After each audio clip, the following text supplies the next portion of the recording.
Kedeputian Penindakan Komisi Pemberantasan Korupsi sedang memanas. Hal itu dipicu dengan dicopotnya Direktur Penyelidikan KPK, Brigjen Endar Priantoro. KPK menyatakan masa tugas Brigjen Endar sebagai Direktur Penyelidikan KPK berakhir pada 31 Maret 2023. Dengan pemberhentian itu, Brigjen Endar Priantoro dikembalikan ke Polri. Namun pertanggal 29 Maret 2023, Kapolri Jenderal Listio Sigit Prabowo memutuskan untuk memperpanjang masa tugas Brigjen Endar di KPK.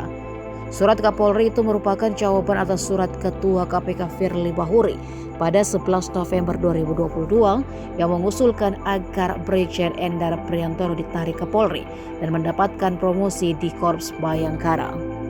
Soal itu, Endar pun menegaskan dirinya hanya patuh terhadap arahan Kapolri Jenderal Listio Sigit Prabowo yang memerintahkan dirinya tetap bekerja di KPK.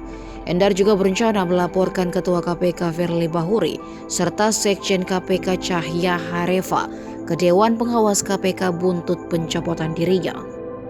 Diketahui Ketua KPK Firly Bahuri sebelumnya meminta Polri menarik Endar dan Deputi Penindakan dan Eksekusi Karyoto.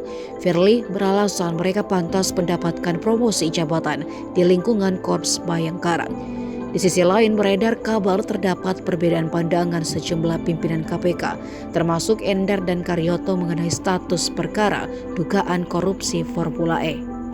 Keduanya disebut tidak sepakat kasus itu naik ke tahap penyidikan.